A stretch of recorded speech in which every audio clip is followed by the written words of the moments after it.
Mari kita lanjutkan cerita sebelumnya. Bab 932.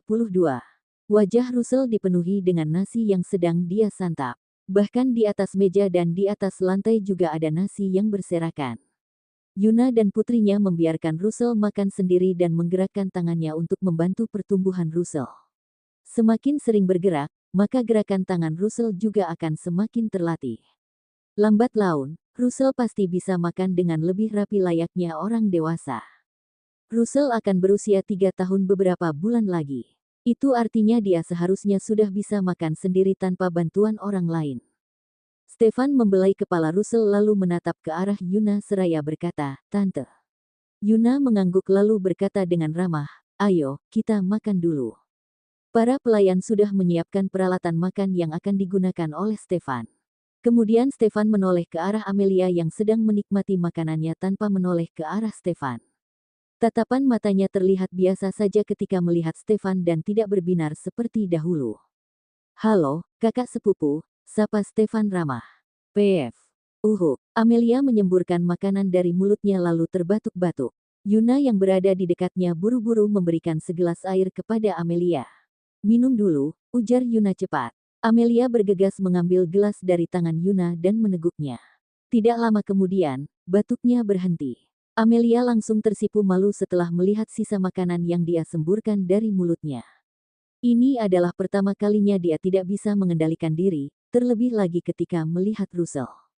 Russell yang ada di hadapannya sedang menutupi piringnya dengan kedua tangan kecilnya karena takut Amelia akan menyemburkan makanan ke sana. Pemandangan ini terlihat sangat menggemaskan. "Stefan, kamu mau membahayakanku, ya?" seru Amelia kepada Stefan. Beberapa makanan yang ada di hadapannya tidak luput dari semburan Amelia. Para pelayan bergegas mengambil makanan itu dan meminta koki untuk memasakkan makanan baru. Mereka semua tampak tergesa-gesa dan juga panik. Mereka tidak bisa meremehkan siapapun yang berada di meja makan saat ini. Walaupun Olivia dan Odelina hanyalah keponakan dari Yuna, tapi mereka tidak bisa diremehkan begitu saja. Terlebih lagi Stefan yang pastinya memiliki status yang sangat tinggi di Mambera. Wajah merah Amelia berangsur-angsur memudar setelah para pelayan selesai membersihkan meja dari semburan makanannya. Stefan duduk di dekat Olivia seakan tidak terjadi apa-apa lalu dia berkata, "Olivia bilang kalau kamu lebih tua daripada dia dan dia juga memanggilmu dengan sebutan kakak. Makanya aku pun harus memanggilmu dengan sebutan kakak." Amelia sempat diam beberapa saat lalu berkata, "Aku kira kamu nggak akan mau memanggilku kakak seumur hidupmu. Aku benar-benar nggak ngangka, ternyata kamu bisa tunduk semudah itu dan membuka mulutmu yang sangat berharga itu." Stefan tidak menanggapi perkataan Amelia. Dia sama sekali tidak bermaksud untuk meremehkan keluarga Olivia. Dia hanya ingin menghormati orang-orang yang Olivia sayangi. "Russell, sudah makan saja. Kamu nggak perlu lagi memegangi mangkukmu begitu," ujar Amelia setelah melihat Russell yang masih memegangi piringnya. "Tante masih mau nyembur makanan lagi, nggak?" tanya Russell polos. Amelia bergegas bangkit kemudian membungkuk dan mencubit pipi Russell seraya berkata, "Si Russell yang bau ini, masih saja berusaha menggoda tantemu ini, ya?" "Aku nggak bau," seru Russell kesal. "Aku mandi tiap hari, jadi aku nggak bau." "Tante tuh yang bau, bukan Russell," lanjut Russell. Bau itu adalah aroma wewangian dari parfum yang dikenakan Amelia. Russell kurang menyukai aroma parfum yang menyengat seperti itu. Dia lebih menyukai wangi alami dari tubuh ibunya dan Olivia. Amelia hanya bisa terdiam tanpa mengatakan sepatah kata pun. Bab 933. Yuna langsung tersenyum seraya berkata, "Russell kan nggak suka sama bau parfum di badanmu itu. Sudahlah, sekarang makan saja dulu. Kamu nggak perlu memikirkan perkataan anak umur 3 tahun." Amelia bergegas mengendus aroma tubuhnya yang dipenuhi dengan aroma parfum. Orang lain bisa mengira kalau Amelia benar-benar bau badan setelah mendengar perkataan Kusel yang belum mengerti tentang aroma parfum. "Kalau begitu, aku nggak mau pakai parfum lagi, deh. Lumayan kan aku bisa hemat uang dengan nggak beli parfum," ujar Amelia. Olivia langsung tersenyum seraya berkata, "Russell cuma asal bicara saja, kok." "Amelia, kamu nggak perlu hiraukan dia. Anak ini juga nggak bermaksud nyakitin hatimu. Dia masih terlalu kecil, makanya dia sangat polos." Amelia benar-benar memikirkan perkataan Russell yang mengatakan kalau dia bau. Dia sangat menyukai Russell, tapi Russell justru tidak menyukai aroma parfumnya. Sudah, makan saja, ujar Yuna cepat sambil tersenyum. Yuna juga tidak menggunakan parfum karena dia sudah tua. Dia berpikir aroma alami tubuhnya lebih baik untuk kesehatannya. Namun, Amelia masih muda, jadi wajar saja kalau dia suka menyemprotkan parfum ke tubuhnya. Stefan, kamu jangan marah ya sama makanan yang dihidangkan di sini. Karena kami biasa menyantap makanan rumahan biasa, ujar Yuna sopan. Koki rumah keluarga Sanjaya biasanya memasak masakan rumah biasa. Bahkan sayur-sayuran yang dia masak berasal dari kebun belakang yang ditanam oleh Yuna sendiri. Stefan buru-buru berkata, aku makan apa saja kok, Tante. Aku nggak suka pilih-pilih makanan.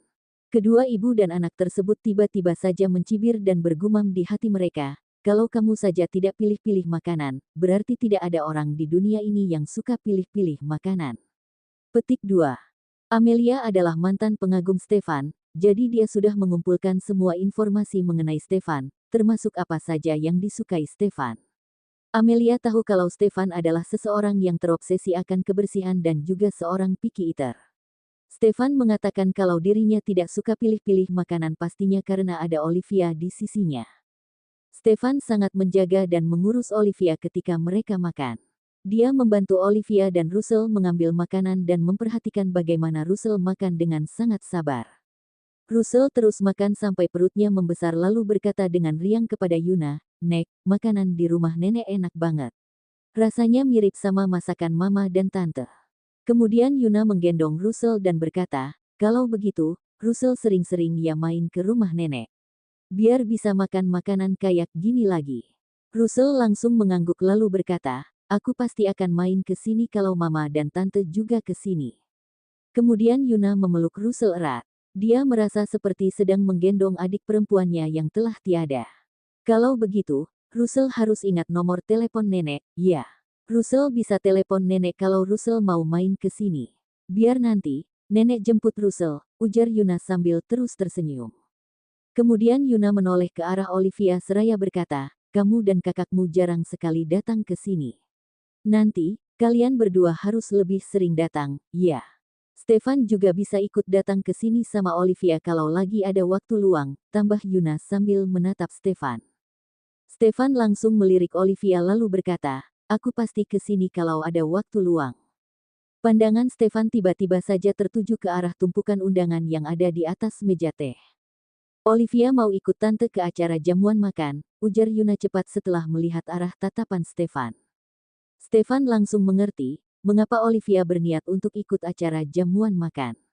Dia ternyata juga sedang berusaha untuk mengikuti gaya hidup Stefan. Stefan akhirnya tahu kalau bukan dirinya sendiri yang berusaha dalam pernikahan mereka. Ternyata Olivia juga berusaha untuk berubah, bekerja keras, agar dirinya bisa membuat kemajuan dalam hidup berumah tangga dengan Stefan. Bab 934. Sebenarnya Stefan ingin agar Olivia tetap mempertahankan kehidupannya saat ini.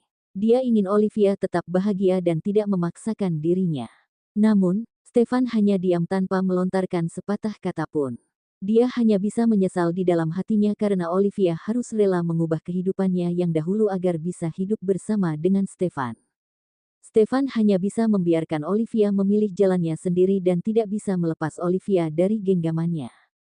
Stefan sangat jarang sekali datang ke acara jamuan makan. Kalaupun dia datang, dia hanya menunjukkan wajahnya sebentar dan langsung buru-buru pergi dari tempat itu. Di sisi lain, para wanita dari keluarga Aditama akan menjadi bintang dan selalu dipuji ketika mereka muncul di sebuah acara jamuan makan. Tidak akan ada orang yang berani mengkritik mereka di acara tersebut. Namun, Stefan tidak bisa mengabaikan sebuah fakta dari kehidupannya. Ibu dan neneknya lahir dan tumbuh dari keluarga kaya sebelum menjadi menantu keluarga Aditama, jadi mereka sudah terbiasa dengan acara jamuan makan masyarakat kelas atas. Namun, tidak dengan Olivia. Dia pasti sulit untuk membiasakan diri dengan lingkungan barunya ini. Stefan akhirnya bisa memahami kegigihan seorang Olivia untuk mempertahankan rumah tangga mereka setelah memikirkan tentang semua fakta yang ada. Dia terus menggenggam tangan Olivia erat tanpa mengucapkan sepatah kata pun. Stefan harus kembali ke kantor setelah cukup lama berada di kediaman keluarga Sanjaya. Dia harus pergi lebih dulu dan meninggalkan Olivia. Olivia dan Russell mengantar Stefan sampai keluar rumah. Stefan berjalan perlahan sampai keluar rumah lalu berkata, "Olivia, aku merasa kalau aku belum memahamimu secara mendalam. Aku akan belajar untuk memahamimu dan mengubah cara pandangku. Olivia, aku sangat mencintaimu. Bukan suatu masalah bagiku kalau kamu nggak mau belajar ataupun masuk ke dalam duniaku. Aku nggak masalah juga kalau kamu masih tetap ingin mempertahankan kehidupanmu yang sekarang. Aku juga bisa nggak pergi menghadiri jamuan makan manapun. Tapi yang jelas aku nggak bisa hidup kalau nggak ada kamu," ujar Stefan lembut. "Aku nggak mau kalau sampai aku menjadi momok dalam hidupmu. Aku nggak mau menjatuhkanmu," tambah Stefan. Stefan sempat terdiam beberapa saat lalu kembali berkata sambil menatap Olivia dalam, "Aku nggak peduli dengan semua reputasi burukku di Membera. Aku juga tidak peduli dengan latar belakang istriku. Aku harap kamu nggak memedulikan orang-orang yang berusaha ikut campur dalam kehidupan kita. Lagi pula, kita juga nggak pernah menggantungkan hidup kita sama mereka." Olivia membalas tatapan Stefan selama beberapa saat. Kemudian dia mengulurkan tangannya dan membelainya dengan lembut seraya berkata, "Kehidupan suami istri itu layaknya berada di sebuah kapal dengan arah yang sama. Kita pasti akan jatuh kalau sampai aku nggak mengikutimu menerjang angin bersama-sama. Lagi pula, bagaimana mungkin kita bisa mencapai tepian pantai kalau kita saja nggak bisa bekerja sama? Aku juga tetap harus berpegangan agar tidak jatuh, sekalipun aku berdiri di atas kapal bersamamu. Stefan, berikan aku waktu untuk membiasakan diri dengan kehidupanmu. Aku pasti nggak akan melanjutkannya jika aku benar-benar tidak bisa masuk ke sana. Aku nggak akan memaksakan diri. Sekarang kamu dengar kata-kataku, ya saat ini, kamu memang tidak ingin berpisah dariku. Aku pun akan mengikuti dan tidak memaksamu untuk berpisah. Tapi nanti, kalau kamu sudah merasa lelah denganku, maka katakan saja yang sejujurnya padaku. Aku akan langsung pergi dan nggak akan mengganggumu lagi," lanjut Olivia tenang. Olivia yakin dirinya pasti akan berhasil selama dia terus berusaha sekuat tenaga. Inilah salah satu prinsip hidup seorang Olivia Hermanus. Stefan langsung memeluk Olivia erat tanpa memedulikan Russell yang ada di dekat mereka. Kemudian berkata dengan suaranya yang dalam, "Kita nggak akan berpisah seumur hidup. Aku sudah pernah membahas tentang saham kepadamu. Kamu bisa menjadi pemegang saham di Aditama Group kapanpun kamu mau. Kamu bisa menjadi perempuan terkaya di Membera. Aku akan bekerja keras untuk menghidupimu, menyejahterakanmu dan memperbanyak isi kantongmu," lanjut Stefan. Olivia diam-diam menghela napasnya dan membalas pelukan Stefan dengan memeluk pinggangnya. Ini adalah pertama kalinya Olivia memeluk Stefan setelah mengetahui kalau Stefan menipunya. Pelukan sepasang suami istri ini menunjukkan jarak di antara mereka yang terasa jauh, tapi di saat yang bersamaan juga terasa semakin dekat. Sang suami bersedia untuk melakukan apapun agar bisa memuaskan istrinya, sedangkan sang istri belajar dengan keras untuk dirinya sendiri. Dia ingin berubah menjadi lebih baik agar dirinya terlihat berhak untuk berjalan di sisi sang suami dan bukan diseret oleh suaminya. "Om, Tante," panggil anak kecil dengan mata berbinar yang sedang memperhatikan paman dan bibinya dengan wajah bingung. Olivia buru-buru mendorong Stefan lalu membungkuk dan bergegas menggendong Russell. "Cepat, kamu pergi ke kantor. Jangan sampai telat," ujar Olivia kepada Stefan. "Anak lucu ini," ujar Stefan sambil mencubit pipi Russell dengan lembut. Bab 935. "Aku ke kantor dulu, ya," ujar Stefan dengan raut wajah enggan meninggalkan Olivia di kediaman keluarga Sanjaya. Olivia melihat kepergiannya suaminya ditemani oleh Russell di sisinya. "Tante, kenapa Om Stefan sering banget manggil aku si lucu? Padahal namaku kan Russell," ujar Russell sambil memegangi pipinya yang dicubit oleh Stefan. Olivia menggendong Russell masuk ke dalam rumah seraya berkata, "Om cuma bercanda saja, kok. Kamu tuh bukannya si lucu tapi si gemesin." Olivia dan Stefan akan menahan emosi mereka ketika sedang bersama Russell agar tidak terjadi konflik di antara mereka. Hal ini bermanfaat untuk memperbaiki hubungan dan kepercayaan di antara mereka. Walaupun mereka bukan orang tua Russell, tapi mereka sangat menyayanginya. Lagi pula, Russell juga bisa menjadi mediator bagi kedua pasangan itu. "Namaku Russell," seru Russell kesal. "Iya, namamu Russell," balas Olivia. Russell langsung tersenyum puas setelah mendengar perkataan Olivia. Dia tidak menyukai semua panggilan itu. Dia hanya ingin 00 dipanggil dengan sebutan Russell. Tidak lama kemudian, Yuna mengajak Olivia ke ruang pakaian Amelia di lantai atas. Ruangan itu dipenuhi dengan berbagai macam jenis pakaian milik Amelia. Olive, kamu sama Amelia kurang lebih memiliki tinggi dan bentuk tubuh yang sama, jadi sekarang kamu coba dulu gaun-gaun milik Amelia. Tante mau lihat kira-kira model gaun yang seperti apa yang cocok untukmu dan bisa meningkatkan keanggunanmu, ujar Yuna. Olivia langsung melirik Amelia dengan wajah sungkan. Olivia, mamaku sudah menyuruhmu untuk mencoba pakaianku. Aku nggak apa-apa kok kalau kamu mau pakai pakaianku. Lagi pula, aku punya banyak baju yang baru aku beli tapi aku nggak pernah memakainya sama sekali. Jadi, kamu bantu aku ya untuk membersihkan ruanganku ini dari baju-baju itu. Soalnya biar aku bisa beli yang baru lagi, ujar Amelia sambil tersenyum ramah. Amelia akan memberikan apa saja kepada orang-orang yang disukainya. Dia tidak akan terlihat seperti seorang tuan putri sombong di hadapan orang itu. Namun, dia pasti akan membuat orang itu menderita jika dia tidak menyukainya. Olivia disibukkan dengan memilih pakaian yang cocok untuk dirinya sepanjang sore. Setelah itu, Yuna juga membawanya ke salon kecantikan untuk menata rambut Olivia. Menjelang malam, keadaan toko-toko di sekitar SMP Negeri Kota Mambera sedang sangat ramai, terlebih lagi toko buku. Para murid sekolah mulai berdatangan untuk membeli barang-barang kebutuhan sekolah setelah kegiatan belajar mengajar dimulai. Ada banyak siswa yang belum melengkapi kebutuhan sekolah mereka, jadi banyak siswa yang berdatangan ke toko buku untuk menanyakan barang yang mereka perlukan setelah sekolah usai. Toko buku milik Olivia juga tidak luput dari serbuan para siswa. Junia dan Bilesti benar-benar sangat sibuk melayani para murid yang ingin membeli barang yang mereka perlukan. Olivia selalu mengantar Bilesti datang ke toko buku untuk membantu Junia ketika dirinya tidak bisa membantu Junia. Dia tidak ingin Junia kerepotan sendirian tanpa ada orang yang membantunya. Sebuah SUV putih tiba-tiba berhenti di depan toko. Reiki turun dari mobil dengan seikat bunga di tangannya setelah pintu mobil terbuka. Namun, Reiki buru-buru berbalik dan meletakkan kembali seikat bunga di tangannya ke dalam mobil setelah melihat para siswa yang memenuhi toko buku. Dia juga melepaskan jas dan arloji mahal yang melingkar di tangannya. Kemudian dia menggulung lengan bajunya dan berjalan masuk ke toko buku. Dia siap membantu Junia untuk melayani para siswa yang memenuhi toko buku.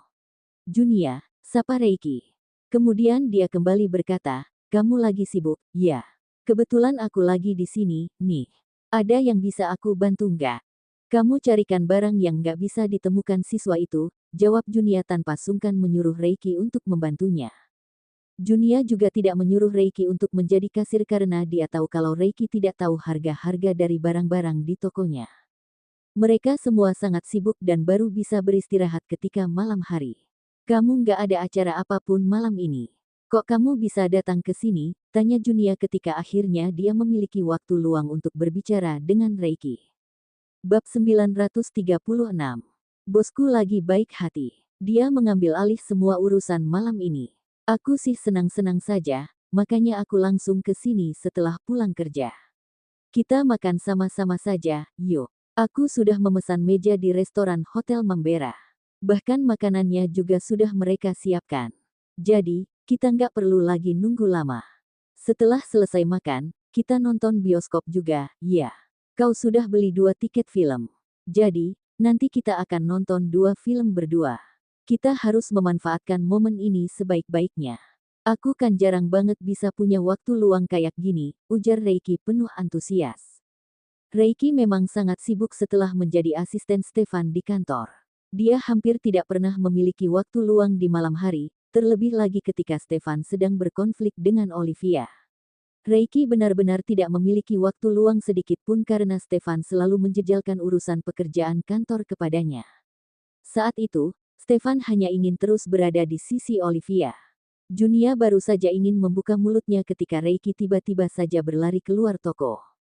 Junia langsung tertegun lalu bertanya pada Bilesti, kenapa dia kabur? Padahal aku belum bilang apa-apa. Saya sempat melihat Pak Reiki keluar dari mobil sambil membawa buket bunga di tangannya ketika saya berdiri di luar. Tapi dia buru-buru menaruh buket bunga itu kembali ke dalam mobil ketika melihat ada banyak siswa di dalam toko. Baru setelah itu dimasuk ke dalam, jawab Bilesti. Kayaknya sekarang dia mau ambil buket bunga itu lagi. Pak Reiki kayaknya perhatian banget ya sama ibu. Bu Junia ini benar-benar beruntung, ya. Ibu sama beruntungnya dengan Bu Olivia. Saya jadi iri sama kalian, ujar Bu Lesti sambil tersenyum.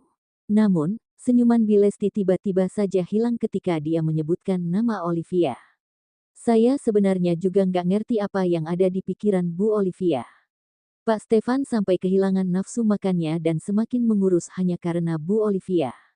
Kami sangat sedih melihatnya begitu, ujar Bu Lesti prihatin. Orang yang paling sedih dalam kasus ini pastinya adalah Olivia.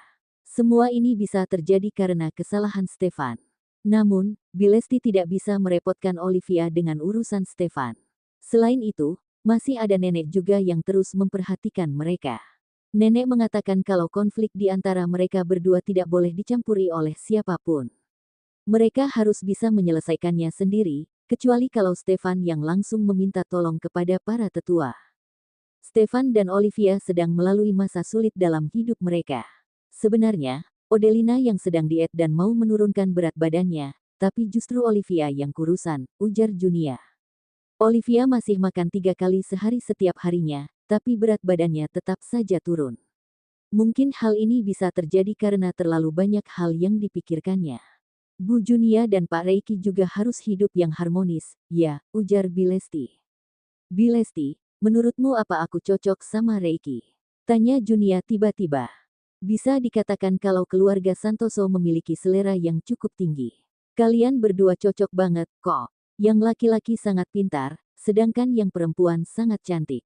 Kalian benar-benar serasi, ujar Bu Lesti antusias. Junia hanya bisa terdiam dan tidak menanggapi jawaban Bu Lesti. Ibu dan bibinya buru-buru menyuruh Junia untuk menyetujui lamaran Reiki setelah mereka tahu kalau Reiki sedang mengejarnya. Bahkan mereka juga mengatakan agar Junia tidak melewatkan laki-laki sehebat Reiki. Albert juga mengatakan kalau Reiki sangat cakap. Semua pendapat orang-orang ini membuat Junia berimajinasi kalau dirinya akan dipukuli oleh mereka semua kalau sampai dia menolak Reiki. Reiki kembali berjalan masuk ke dalam toko sambil membawa buket bunga di tangannya. Kemudian dia menyerahkan bunga itu kepada Junia seraya berkata, "Junia, ini bunga untukmu." Junia mengambil buket bunga itu lalu berkata, "Terima kasih. Baguslah kalau kamu menyukainya," ujar Reiki sambil tersenyum. Kemudian dia juga mengeluarkan sebuah kotak berwarna merah yang berisi sebuah gelang giok. "Aku beli gelang giok ini karena aku pikir ini sangat cocok untukmu," ujar Reiki sambil memakaikan gelang giok itu di pergelangan tangan Junia. Junia tidak menolak hadiah dari Reiki karena dia tahu kalau dirinya pasti tidak akan bisa menolaknya. Reiki memang tampak selalu tersenyum dan mudah bergaul dengan orang lain, tapi sebenarnya dia adalah tipe laki-laki yang sangat mendominasi. Sekarang Junia harus memikirkan hadiah apa yang harus diberikannya untuk membalas hadiah mahal yang diberikan oleh Reiki kepadanya.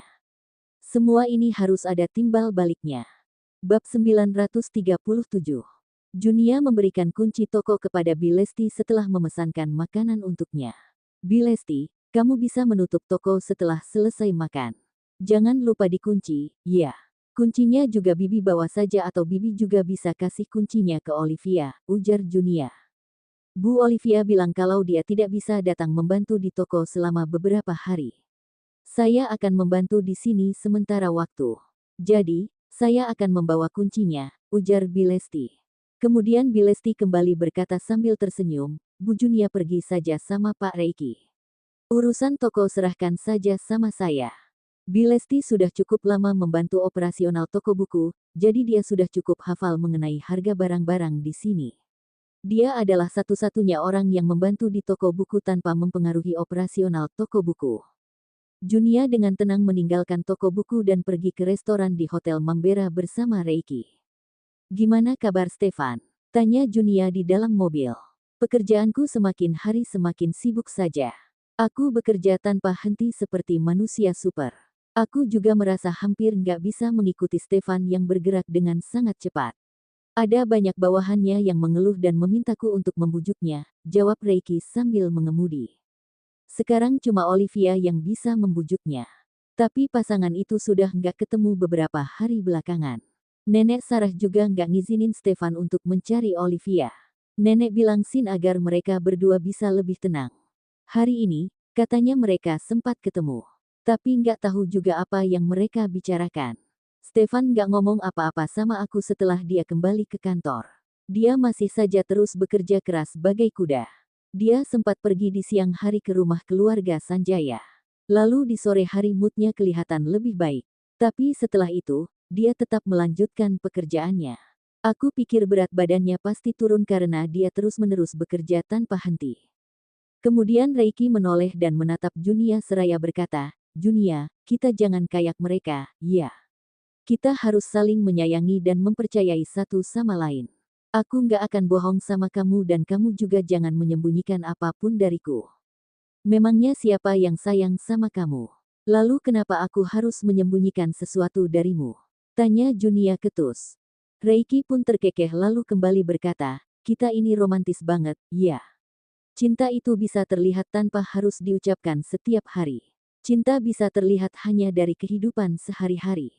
Junia pun akhirnya berkata, yang aku tahu, kamu selalu saja berusaha menyenangkan orang tuaku ketika kamu ada waktu luang. Perilakumu itu menunjukkan seakan kamu adalah saudara laki-lakiku. Reiki memang pandai berceloteh. Dia memiliki tutur kata yang baik dan menarik, sehingga berhasil membuat anggota keluarga Junia luluh padanya. Sekarang, mereka semua berpihak kepada Reiki. Wajar dong kalau aku memperlakukan mereka dengan baik. Mereka kan saudaramu yang nantinya juga akan menjadi saudaraku, ujar Reiki sambil tersenyum. Dasar nggak tahu malu. Aku kan belum setuju sama lamaranmu. Tapi kamu sudah menganggap keluargaku seperti keluargamu, ujar Junia kesal. Reiki langsung tersenyum lalu berkata, aku memang harus nggak punya malu untuk mengejar cintaku. Kamu lihat saja si Stefan pada awal dia menikah dulu dan kamu bandingkan sama keadaan dia sekarang. Junia sudah tidak tahu lagi apa yang harus dilakukannya setelah mendengar semua celotehan Reiki. Jadi, kamu mau menjadikan Stefan sebagai contoh, ujar Junia. Sebenarnya, hubungan Stefan dan Olivia nggak akan seperti sekarang kalau saja Stefan mau mendengar nasihatku, balas Reiki. Kayaknya kamu pengalaman banget ya soal percintaan. Tanya Olivia sambil mencibir. Enggak, kok. Kamu kan satu-satunya perempuan yang aku suka di dunia ini, jawab Reiki sambil tersenyum. Reiki tidak akan jatuh ke dalam jebakan yang dibuat Junia. Dia memang pernah menyukai teman sekelasnya ketika dia masih sekolah, tapi itu sudah bertahun-tahun lalu. Bahkan dia juga sudah tidak ingat bagaimana perawakan perempuan yang pernah dia sukai itu. Setelah itu, Reiki tidak lagi memiliki waktu untuk percintaan. Selain itu, dia juga belum menemukan perempuan menarik yang bisa membuat hatinya berdebar-debar. Bahkan pada awalnya, Reiki sama sekali tidak tertarik dengan Junia. Namun, perasaan itu bermula setelah Olivia dan Stefan menikah. Saat itu, Reiki membantu Stefan untuk mencari tahu tentang nenek moyang Olivia, sekaligus mencari tahu informasi tentang teman baik Olivia yang bernama Junia Santoso. Bab 938. Saat itu, Reiki sama sekali tidak menganggap Junia. Reiki mulai tertarik kepada Junia ketika mereka berada di acara jamuan makan pesta ulang tahun anggota keluarga Hermawan. Junia melakukan berbagai cara agar bibinya tidak lagi mengatur kencan buta untuknya. Reiki merasa jika Junia adalah orang yang selama ini ditunggunya. Mereka memiliki banyak kesamaan, yaitu suka bersenang-senang, bergosip dan melon. Junia juga memberitahu Reiki jika ada sebuah perkumpulan orang-orang pencinta melon. Mulai dari sinilah, muncul keinginan untuk mempersunting Junia di dalam benaknya. Umurku sudah lebih dari 30 tahun. Aku tahu kalau aku tidak berpengalaman dalam masalah percintaan. Tapi sebenarnya, aku adalah pengamat yang sangat hebat. Aku bisa melihat sesuatu lebih teliti daripada Stefan. Bisa dibilang aku ini adalah konsultan percintaannya. Sayang sekali hubungan Stefan dan Olivia berantakan padahal mereka memiliki seorang master percintaan di sisi mereka, ujar Reiki penuh kebanggaan. Junia menghela napasnya lalu berkata, hati Olivia itu nggak sekeras batu, kok. Buktinya perasaan dia sudah semakin membaik setelah Stefan mengizinkannya untuk tinggal di rumah kakaknya. Hal yang masih mengganjal hati Olivia adalah kenyataan bahwa kesenjangan sosial di antara mereka berdua sangatlah jauh. Hatinya tertekan sampai dia merasa bingung dengan kelanjutan hubungannya dengan Stefan di masa depan. Sekarang kamu lihat saja kita. Kesenjangan sosial di antara kita juga cukup jauh, tapi bisa dikatakan aku jauh lebih baik daripada Olivia. Junia dan keluarganya memiliki total aset ratusan miliar kalau mereka menjual rumah-rumah yang mereka sewakan serta toko di pinggir jalan. Semua aset milik keluarga Santoso memang tidak seberapa jika dibandingkan dengan kekayaan keluarga Ardaba. Ayah Reiki memiliki beberapa perusahaan. Namun, Reiki tidak ingin mewarisi perusahaan orang tuanya tersebut. Jadi, dia bekerja di Aditama Group untuk membentuk nilai diri tanpa harus membawa nama orang tuanya. Kita cocok, kok. Kita nggak ada perbedaan sama sekali, ujar Reiki penuh percaya diri. Junia langsung menatap Reiki dengan tatapan dingin seraya berkata, aku nggak minder, kok. Lagi pula, aku juga nggak menganggap kalau diriku ini nggak sepadan sama kamu. Junia adalah penduduk asli kota Mambera. Orang tuanya tidaklah miskin. Mereka mendapatkan uang yang cukup banyak dari hasil penggusuran. Sejak kecil, Olivia tidak pernah hidup susah. Kebutuhannya selalu terpenuhi dan hidup bahagia. Namun, dia tidak suka jika harus menikah dengan orang kaya. Hal ini bukan berarti dia merasa tidak layak bagi orang kaya itu. Baginya, keluarga kaya biasanya menyimpan rahasia yang sangat mendalam. Contohnya saja bibinya yang menikah dengan anggota keluarga Pratama. Junia berpikir, entah berapa banyak penderitaan yang sudah dilalui bibinya selama menikah dengan anggota keluarga kaya raya. Dia hanya ingin menikah dengan seorang pegawai tetap yang merupakan penduduk asli kota Mambera. Laki-laki itu juga memiliki beberapa rumah dan toko yang bisa disewakan. Mereka berdua akan menjadi pasangan yang cocok satu sama lain. Diskusi dalam pernikahan mereka mungkin hanya berkutat pada uang sewa bulanan yang akan mereka tagih kepada si penyewa. Olivia itu cuma bersikap rasional bukannya minder, ujar Junia cepat. Olivia tidak pernah ingin terlibat dalam lingkaran sosial para orang kaya. Namun, sekarang dia harus menghadapi semua itu seumur hidupnya. Hal ini sungguh membuat Olivia tertekan. Mereka terus mengobrol tentang hubungan mereka, sampai akhirnya mereka sampai di depan hotel. Reiki tidak membawa mobilnya menuju tempat parkir yang ada di basemen, tapi dia justru memarkirkan mobilnya di sebuah parkiran yang ada di depan lobi hotel. Kenapa kamu nggak bawa bunga yang aku kasih? Tanya Reiki berusaha mengingatkan Junia ketika Junia hendak turun dari mobil. Junia akhirnya tetap membawa bunga itu, meskipun sambil bergumam di dalam hatinya, Reiki langsung menggandeng Junia setelah dia turun dari mobil dan membawanya masuk ke dalam hotel. Reiki. Reiki tiba-tiba mendengar sebuah suara yang sangat akrab di telinganya. Namun, Junia sama sekali tidak mengenalinya. Ayo cepat, perintah Reiki sambil menggandeng Junia agar mempercepat jalannya. Junia merasa diseret oleh Reiki. Kemudian dia bergegas menoleh dan melihat sosok perempuan paruh baya yang mengenakan sepatu hak tinggi. Perempuan itu memiliki wajah yang sangat mirip dengan Reiki. Perempuan itu terlihat berusaha mengejar Reiki dan Junia, cerita bersambung.